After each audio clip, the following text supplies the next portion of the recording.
Electronic device which is process data and convert data into meaningful information. आप देख रहे होंगे, आप देखते हैं जब भी आप कंप्यूटर पे काम करते हैं तो क्या होता है कि आप कंप्यूटर पे इनपुट देते हैं।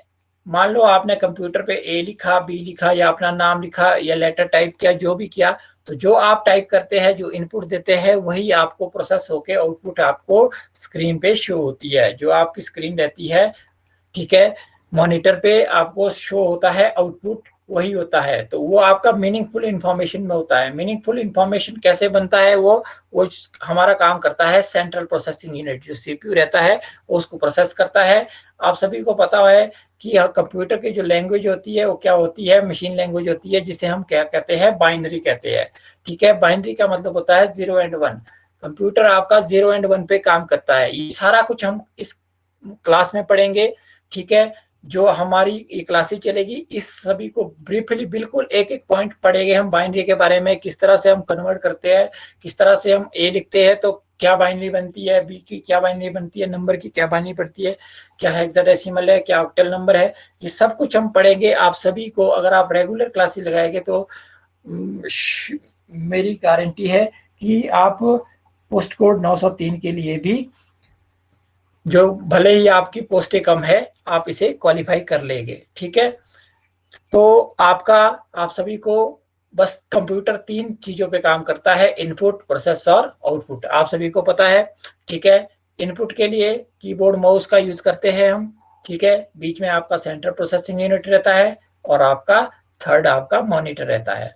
ठीक है, तो ये क्या करेगा, यहाँ से इनपुट करेगा, यहाँ पे प्रोसेसिंग होगी और यहाँ पे आउटपुट आ जाएगा। तो कंप्यूटर भी क्या है, एक इलेक्ट्रॉनिक डिवाइस है which is process data into convert data into meaningful information. ठीक है, प्रोसेस डेटा करता है और कन्वर्ट करता है मीनिंगफुल इंफॉर्मेशन में।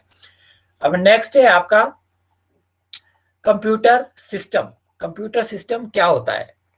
कंप्यूटर सिस्टम की बात करें तो कंप्यूटर सिस्टम, हम आपने सुना भी होगा, हम सिस्टम बोल देते हैं, कई बोलते थे कि सिस्टम में हमारी खराबी आ गई। तो सिस्टम मतलब आपका कंप्यूटर सिस्टम।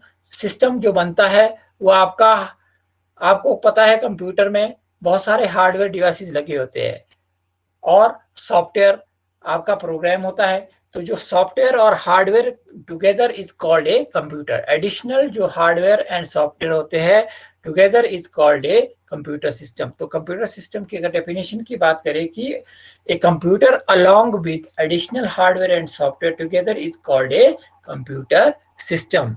ठीक है, तो ये आपका कंप्यूटर सिस्टम कहलाता है। ये भी इंपॉर्टेंट है, कई बार ये पूछा जाता है।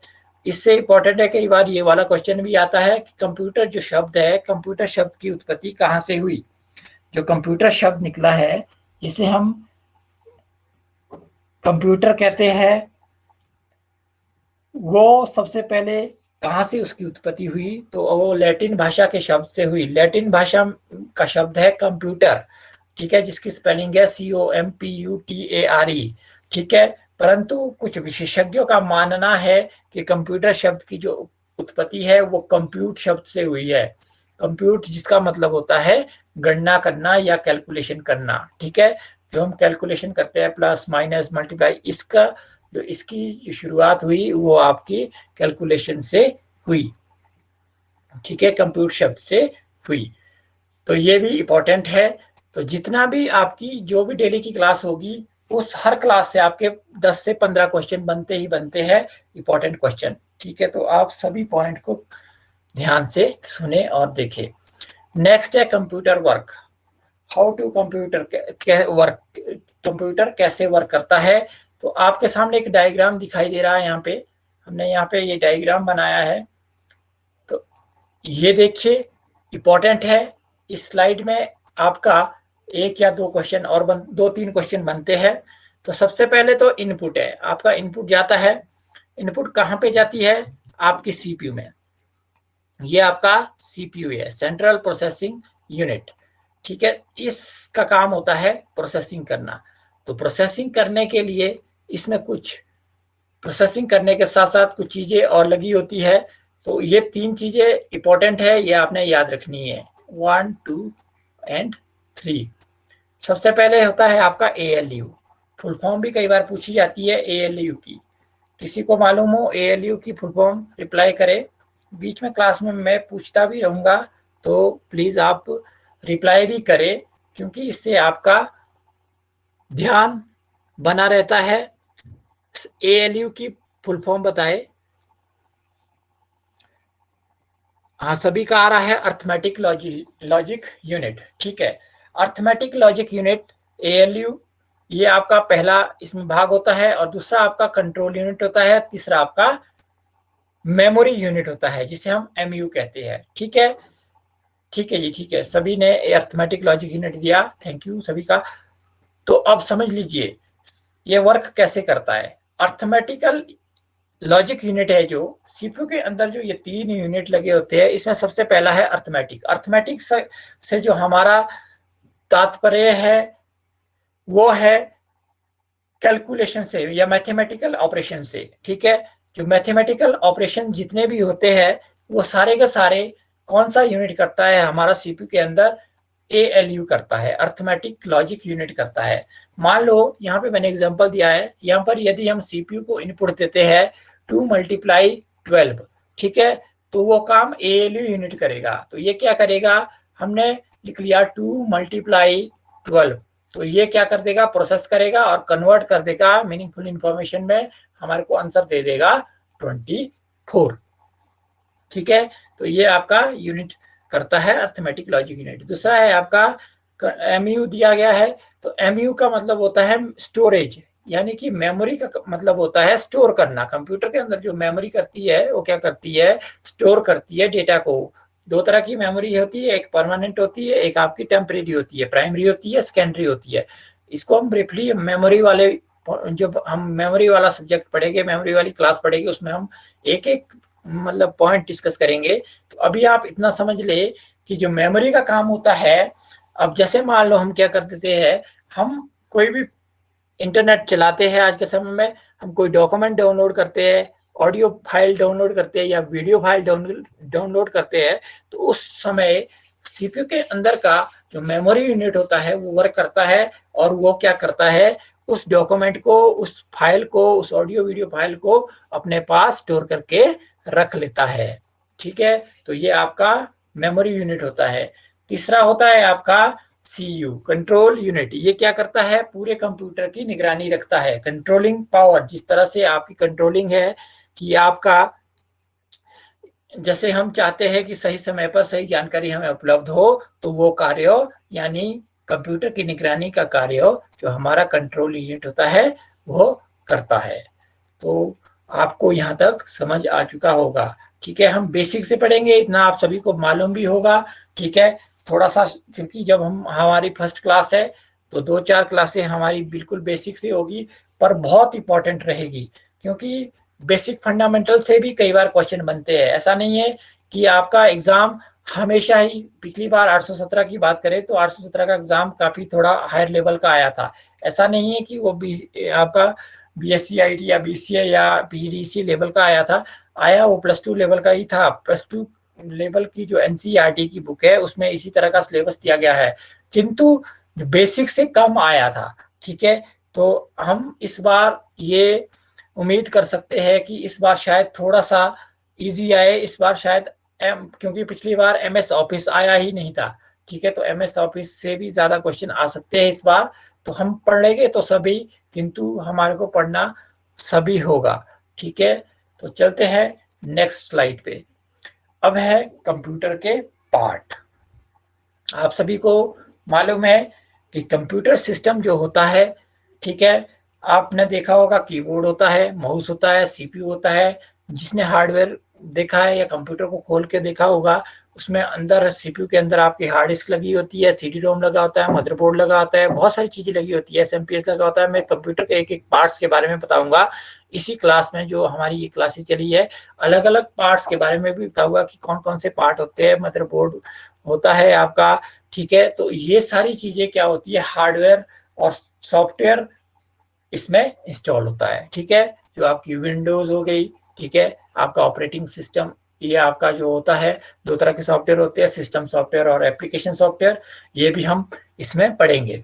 ठीक है, तो ये इन्हीं सभी चीजों से कंप्यूटर के भाग है। तो सॉफ्टवेयर क्या होता है, हार्डवेयर क्या होता है, तो साधारण भाषा में समझेंगे तो सभी को मालूम होगा, सब सॉफ्टवेयर जो होते हैं, मैंने यहाँ पे दिया है कि जिसे हम छू नहीं सकते। ठीक है, सॉफ्टवेयर जो होता है, अब मान लो हम यहाँ पे क्लासेस लगा रहे हैं, ठीक है, आप इस ऐप के माध्यम से यहाँ पे हमारे साथ ऑनलाइन लाइव क्लासेस में जुड़े हैं, ठीक है, तो आप इस पे सिर्फ वर्क कर सकते हैं, देख सकते हैं, सिर्फ इसे हम एक स्थान से या पोर्टेबल या छू नहीं सकते हैं, ठीक है। जो दूसरा हार्डवेयर होता है, अब आपके पास फोन है, स्मार्टफोन है, जिसके अंदर आपका ये सॉफ्टवेयर चल रहा है, उसे हम टचेबल प्रोग्राम है, वो आपका क्या कहलाता है, हार्डवेयर कहलाता है। तो all untouchable program is called software, that is game, WhatsApp, MS office application, ठीक है, what to do, how to do, जिसे हम छू सकते हैं वो क्या कहते हैं, टचेबल कंपोनेंट्स, जैसे प्रिंटर है, सीपीयू है, माउस है, मोबाइल फोन है, कीबोर्ड एक्सेट्रा, ये सभी जितनी भी चीजें हैं, ये जिसे हम छू सकते हैं वो हार्डवेयर कहलाती है। जिसे हम छू नहीं सकते, अनटचेबल प्रोग्राम जो होते हैं, ठीक है, ऐसे प्रोग्राम जिसे हम छू नहीं सकते, वो क्या कहलाते हैं, आपके सॉफ्टवेयर कहलाते हैं। तो ये बिल्कुल साधारण भाषा में यहाँ पे मैंने बताया है। तो नेक्स्ट पे चलते हैं हम। नेक्स्ट है कंप्यूटर के भाग में ही सॉफ्टवेयर, ठीक है। तो सॉफ्टवेयर जो होता है इंपॉर्टेंट है, ये भी यहाँ पे तीनों चीजें इंपॉर्टेंट है। कई बार इन चीजों इनसे क्वेश्चन बनता है, प्रोग्राम और सॉफ्टवेयर से इंस्ट्रक्शन भी कई बार पूछी जाती है। तो सबसे पहले जो हमारा जो सॉफ्टवेयर है बनता कैसे है, ठीक है, अगर हम सॉफ्टवेयर की बात करें तो सॉफ्टवेयर बनता कैसे है, तो सबसे पहले हमारे पास क्या होती है, इंस्ट्रक्शन आती है, ठीक है, हम क्या देते हैं, इंस्ट्रक्शन देते हैं। इंस्ट्रक्शन के बाद हमारा प्रोग्राम बनता है, ठीक है। मान लो हमने एक प्रोग्राम तैयार करना है, उसमें हमने 4-5 तरह की इंस्ट्रक्शन दे दी, ठीक है, तो उसका जो कलेक्शन होगी उस 4-5 इंस्ट्रक्शन की, वो क्या कहलाएगी, आपकी प्रोग्राम कहलाएगी।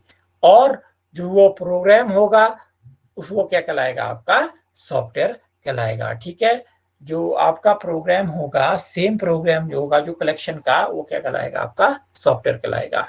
तो यहाँ पे दिया है पॉइंट नंबर 1 में, देखो आप, इंस्ट्रक्शन यानी अनुदेश, इंस्ट्रक्शन को हम अनुदेश कहेंगे इंग्लिश में, यानी हिंदी में, sorry, step by step open program. तो जो हमारे प्रोग्राम ओपन हो रहे हैं, जैसे मान लो पहले ये स्लाइड थी, फिर नेक्स्ट स्लाइड है, स्टेप बाय स्टेप आपको दिख रहा है, ठीक है। तो ये स्टेप बाय स्टेप जो प्रोग्राम ओपन हो रहे हैं, एक तरह की ये क्या है, इंस्ट्रक्शन है, ठीक है। तो इन सभी का जो एक समूह बना, मान लो मैंने ये इसमें 5-6 स्लाइड थी, इसका एक आप इकट्ठा एक पीडीएफ तैयार किया, तो ये क्या कहलाएगा, आपका प्रोग्राम कहलाएगा, ठीक है। तो ये क्या कहलाएगा, आपका प्रोग्राम कहलाएगा, ठीक है। Group of instruction is called programme, ठीक है, group of instruction is called programme. इसके बाद आपका बात आती है सॉफ्टवेयर की। तो कलेक्शन ऑफ सेम प्रोग्राम, जो ये इन सेम प्रोग्राम की जो कलेक्शन होगी वो क्या कहलाएगी, आपकी सॉफ्टवेयर कहलाएगी। कई बार ये भी आपका क्वेश्चन आ जाता है, collection of same programme is called dash dash dash, option में दिया होगा सॉफ्टवेयर, हार्डवेयर, इंस्ट्रक्शन या फिर आपका प्रोग्राम। तो ये क्या होगा, आपका इंपॉर्टेंट है ये।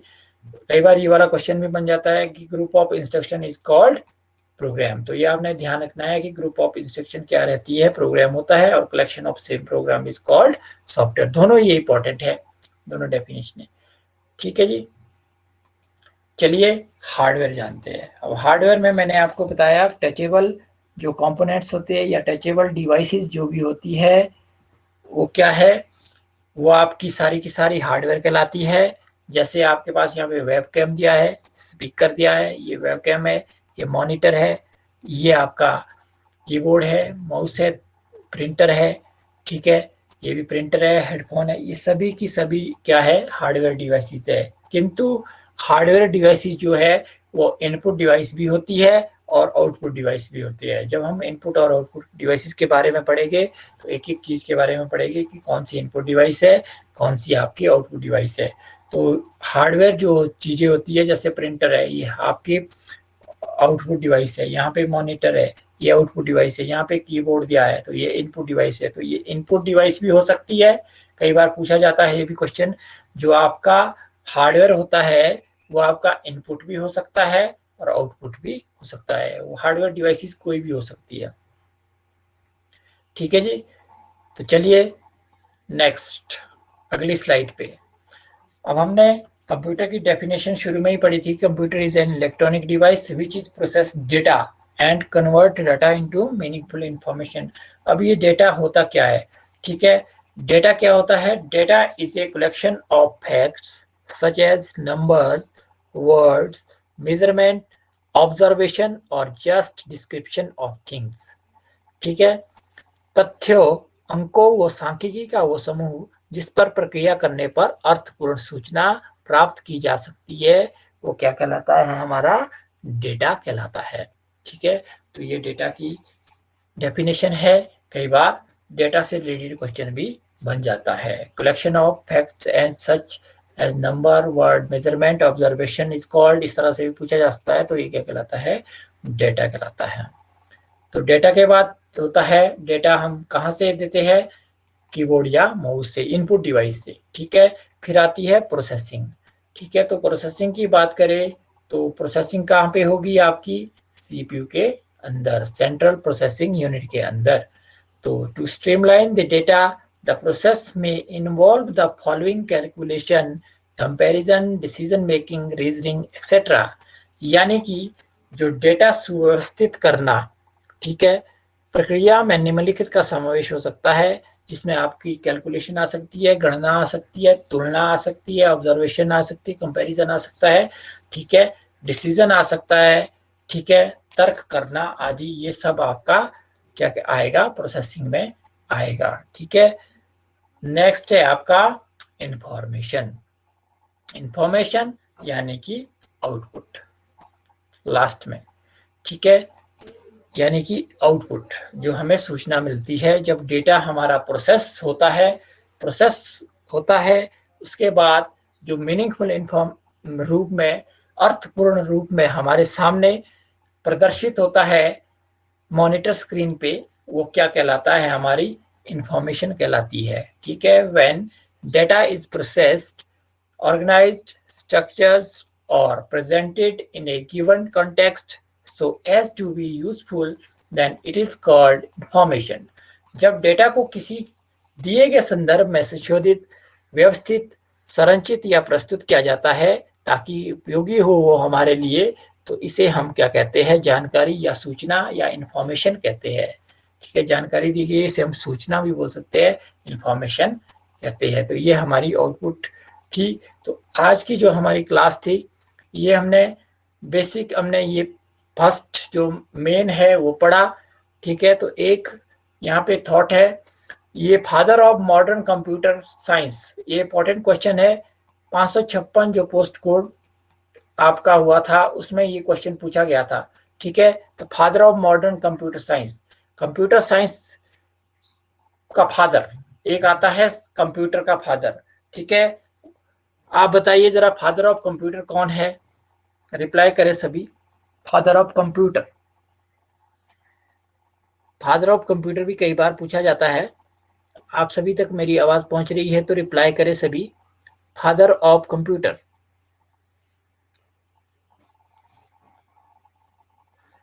चार्ल्स बेबेज, ठीक है। चार्ल्स बेबेज रिप्लाई आ रहा है, बिल्कुल सही है। फादर ऑफ कंप्यूटर बहुत पहले पूछा जाता था, अब फादर ऑफ कंप्यूटर नहीं पूछा जाता है, क्योंकि सभी को पता होता है फादर ऑफ कंप्यूटर। कई बार पूछा जाता है father of modern computer science. तो father of modern computer science है एलन ट्यूरिंग, ठीक है। तो ये आपको यहाँ पे दिखाई दे रही होगी इनकी शक्ल, ये इस तरह के थे, ठीक है। इस तरह से ही हम अलग अलग जब जनरेशन के बारे में पढ़ेंगे, ठीक है, तो उसमें भी हम पिक्चर वाइज पढ़ेंगे। तो इस तरह से आपको ये क्लासेस जो भी है काफ़ी ज़्यादा इंटरेस्ट बनाने की कोशिश की गई है। आपका जो इंटरेस्ट इसमें बना रहे, ठीक है। और साथ साथ आपको इसमें जो इनका कथन था एलन ट्यूरिंग का, वो कहते थे कि a computer would deserve to be called intelligent if it could deceive a human into believing that it was human. यानी कि एक कंप्यूटर बुद्धिमान कहलाने के लायक हुआ यदि वो मानव को ये विश्वास दिला सके कि वो मानव था, ठीक है। तो ये कथन है, ये इनका है। तो ये father of modern computer science कहलाते हैं। तो ये आज की क्लास में जो हमारी थ्योरी थी वो इतनी ही थी, ठीक है। अब हम क्या करेंगे? अब हम क्विज करेंगे, ठीक है। फर्स्ट सेकंड क्लास कुछ एक क्लासेस आपकी शुरू की थोड़ी छोटी रहेगी, बाकी क्लासेस आपकी बड़ी रहेगी, ठीक है। जो आपकी पूरी 1 आवर की रहेगी, ये फर्स्ट सेकंड क्लास कुछ क्लासेस ऐसी है जिसमें आपको बिल्कुल कम सिलेबस कवर होता है, ठीक है। तो साथ ही आपका हम क्विज भी इसमें शुरू करेंगे। तो क्विज के लिए आपको पोल मिलेगा, आपके फोन पे एक पोल दिखाई देगा जिसमें ABCD आएगा। तो आपने आंसर देना है सभी ने, ठीक है। क्वेश्चन स्क्रीन पे दिखाई देगा, साथ में आपको पोल दिखाई देगा, ठीक है। क्वेश्चन आप ध्यान से पढ़ ले। तो क्विज आपके सामने है। क्विज वॉइस कम आ रही है, सभी की वॉइस, सभी को वॉइस कम आ रही है क्या? आप यहाँ पे रिप्लाई ना करें, आपको पोल दिया जाएगा, ठीक है। पोल पोल दिया जाएगा, अभी आप रिप्लाई ना करें। आ रही है, सभी को आ रही है? वॉइस क्लियर आ रही है या नहीं आ रही है, प्लीज पहले आप ये बताएं। ओके, शायद आपके नेटवर्क की प्रॉब्लम होगी, जिनको वॉइस नहीं आ रही है उनके नेटवर्क की प्रॉब्लम हो सकती है, ठीक है। आपके सामने क्वेश्चन है, सभी पढ़ ले। निम्न में से किसे प्राचीन काल में धारगिरी नामक नाम से जाना जाता था, ठीक है। तो आपके सामने यहाँ पे क्वेश्चन है, ठीक है। आपको पोल दिया जाएगा, ठीक है। लीजिए, आपके सामने 30 सेकंड का पोल है, आपने 30 सेकंड में ये बताना है, ठीक है।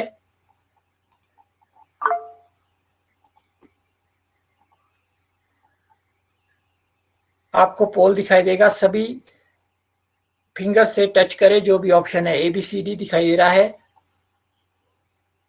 रिप्लाई करें सभी। 10-11 लोगों का आंसर आया सिर्फ अभी, 22 में से 22 क्लास में जुड़े हैं। 30 सेकंड में आपने आंसर देना है। किसे प्राचीन काल में धारगिरी नाम से जाना जाता था? धर्मशाला, मंडी, नूरपुर या बिलासपुर? 13-14 का क्वेश्चन आंसर आया है अभी, सभी दे प्लीज रिप्लाई। तो ये देखिए, आपका आंसर है सी। 9 लोगों ने सही दिया है जवाब, एक ने ए दिया है, 4 ने बी दिया है और डी दिया है, किसी ने नहीं दिया है, ठीक है। नॉट आंसर, बाकियों ने कोई आंसर नहीं दिया है। तो इसी तरह से आपको जो पहला सबसे पहले दिया है JOA 131 ने जवाब। नेक्स्ट क्वेश्चन है क्वेश्चन नंबर 2। वजीर मेहता प्रेमचंद का संबंध किस रियासत से था? आपको जब पोल दिया जाएगा, आप तब तक क्वेश्चन को पढ़ ले। वजीर मेहता प्रेमचंद का संबंध किस रियासत से था? सिरमौर, कांगड़ा, सुकेत या जुब्बल, ठीक है। तो आपको 30 सेकंड का ये दिया जाएगा, तो आप रिप्लाई करें।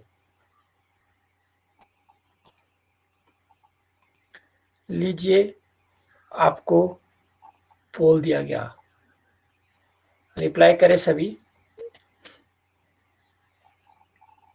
वजीर मेहता प्रेमचंद का संबंध किस रियासत से था? सिरमौर, कांगड़ा, सुकेत, जुब्बल। सिर्फ 7 लोगों का रिप्लाई आया है, 9 का आ गया है, सभी रिप्लाई करें। 24 लोग 24 लोग जुड़े हैं, जिसमें से अभी तक 14 का रिप्लाई आया है। 30 सेकंड तक आप दे सकते हैं आंसर।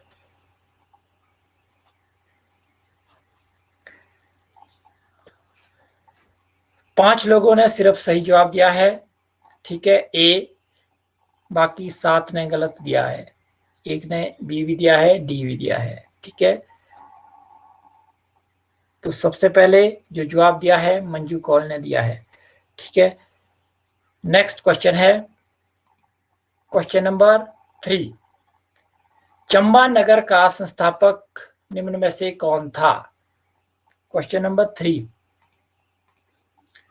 पृथ्वी सिंह, मुशन वर्मन, सी या डी? आपके सामने मेरू वर्मन या साहिल वर्मन, कौन था चंबा नगर का संस्थापक?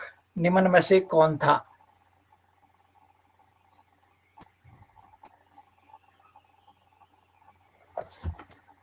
रिप्लाई करें। सभी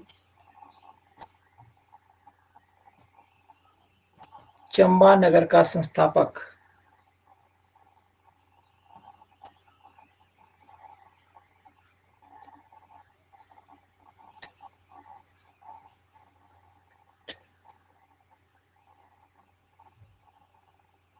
इसमें आपका पोल गलत था, ये सही जवाब दिया है डी होगा इसका सही आंसर। ठीक है, साहिल वर्मन, साहिल वर्मन इसका सही था, यहाँ पे पोल गलत हुआ है, सॉरी। डी इसका सही आंसर होगा। ठीक है, साहिल वर्मन, 11 लोगों ने सही आंसर दिया है डी, जिसने भी डी दिया है वो सही है। ठीक है, नेक्स्ट है आपका क्वेश्चन नंबर 4। निम्न में से कौन सा हिमालय प्रदेश का सबसे प्राचीन राज्य है? राज्य नहीं होगा, यह राजा होगा। ठीक है, प्राचीन, सबसे प्राचीन राजा है। ठीक है, यहाँ पे राजा होगा कौन? हिमाचल पर या हिमालय प्रदेश का सबसे प्राचीन राजा है सुशर्मा चंद, संसार चंद, हरिचंद या हमीर चंद। आपको पोल दिया जाता है, लीजिए, रिप्लाई करें सभी।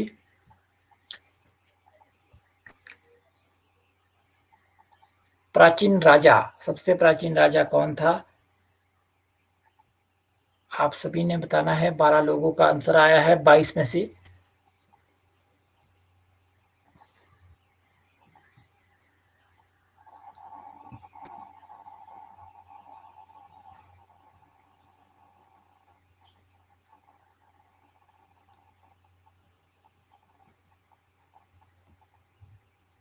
जो 120 सबसे पहले रिप्लाई क्या है, बिल्कुल आपका ए सही आंसर होगा। ठीक है, तो नेक्स्ट है आपका नेक्स्ट क्वेश्चन। हरिचंद ने गुलेर राज्य की स्थापना किस वर्ष की थी? Question number 5। हरिचंद ने गुलेर राज्य की स्थापना किस वर्ष की थी? आपको पोल दिया जाता है, लीजिए, 1505 में, 1605 में, 1705 में या 1405 में।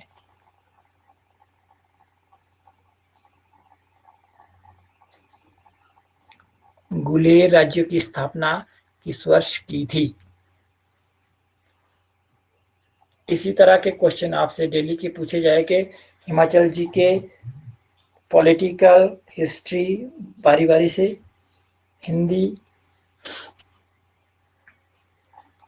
ताकि कंप्यूटर के साथ साथ आपका, शालिनी ठाकुर ने पहले रिप्लाई किया है। ठीक है, इसका डी राइट आंसर होगा। ठीक है, यानी कि 1405 में। नेक्स्ट है क्वेश्चन नंबर 6। वीरसेन को निम्न में से किस राज्य का संस्थापक माना जाता है? बताइए, क्वेश्चन नंबर 6 का सही आंसर। वीरसेन, वीरसेन को निम्न में से किस राज्य का संस्थापक माना जाता है? सुकेत, मंडी, कांगड़ा या इनमें से कोई नहीं?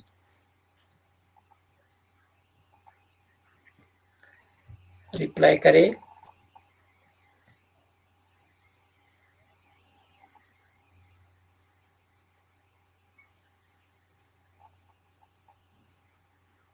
तीस सेकेंड का आपको पोल दिया जाता है, रिप्लाई करें सभी।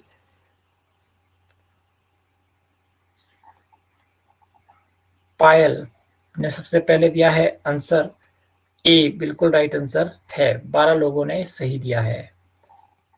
नेक्स्ट है आपका क्वेश्चन नंबर 7। निम्न में से किस स्थान पर मंडी राज्य की या रियासत की नींव रखी गई थी? पुरानी मंडी, सुकेत, हाटगांव या मंडी? लीजिए, आपको दिया जाता है पोल।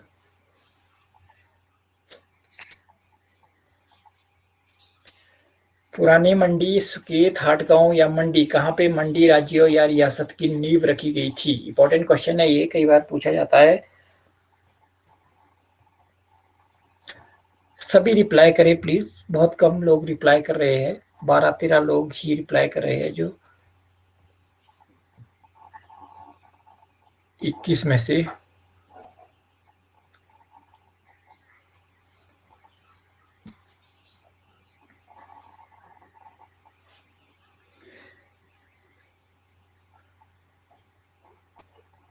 6 लोगों ने सही आंसर दिया है, सी आंसर होगा। नेक्स्ट क्वेश्चन है क्वेश्चन नंबर 8।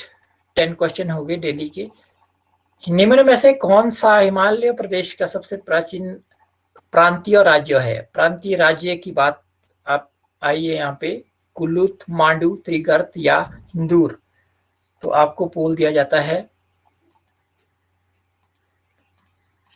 रिप्लाई करें। सबसे प्राचीन प्रांतीय राज्य कुल्लू, मांडू, त्रिगर्त या इंदौर। ये प्राचीन नाम भी पूछे जाते हैं, प्राचीन नाम आते ही आते हैं, मैक्सिमम क्वेश्चन में एग्जाम में पूछे गए हैं। तो ये सभी हम डिस्कस करेंगे। 17 लोगों ने रिप्लाई कर दिया है, बाकी भी रिप्लाई करें। इस क्वेश्चन का आंसर काफी लोगों ने दिया है, 22 में से 17। जी बिल्कुल सही आंसर है सी। नेक्स्ट क्वेश्चन है, चंबा की रानी की याद में कौन से मेले का आयोजन किया जाता है? इंपॉर्टेंट क्वेश्चन है ये काफी ज्यादा, तो आप सभी रिप्लाई करें।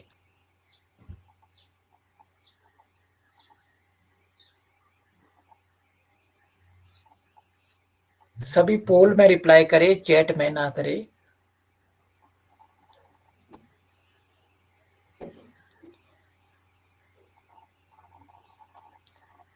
सोलह सेकंड, 14 सेकंड रिमेनिंग है।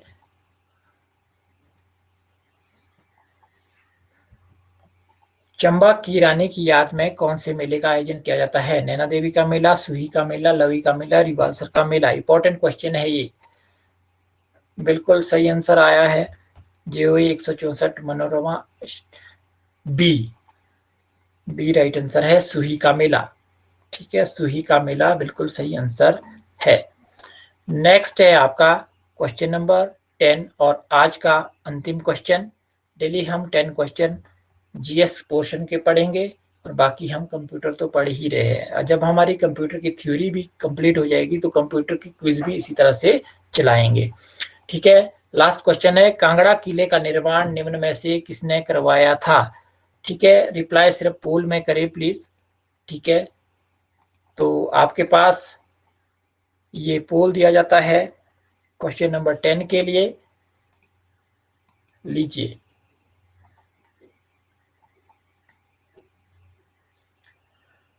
कांगड़ा किले का निर्माण निम्न में से किसने करवाया था? Question number 10। संसार चंद, सुशर्मा चंद, भक्तमाल, उम्मेद सिंह।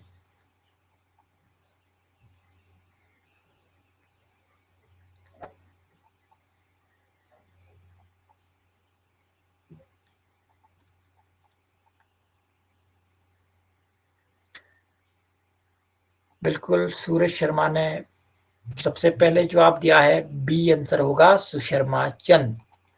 ठीक है, सुशर्मा चंद इसमें राइट आंसर हो जाएगा। ठीक है, यहाँ पे चैट में पूछा गया कि मुझे समझ ही नहीं आ रहा है, आंसर कैसे करें? आंसर आपके सामने पोल दिखाई दे रहा होगा, आपको सिर्फ उस पर टच करना है स्क्रीन पे, ABCD पे जो आंसर होगा। ठीक है, तो ये आपके आज की क्लास थी। आशा करते हैं आपको अच्छी लगी होगी।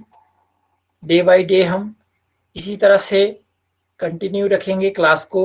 ठीक है, जब तक हमारा एग्जाम नहीं हो जाता, 18 दिसंबर तक हमारी क्लासेस इसी तरह से चली रहेगी, तो आप जुड़े रहे। तो आज के लिए इतना ही, मिलते हैं कल सुबह 7 से 8 वाली क्लास में और शाम को 9 से 10 वाली क्लास में अगली क्लास 2 के साथ। तब तक के लिए थैंक यू, गुड नाइट सभी को।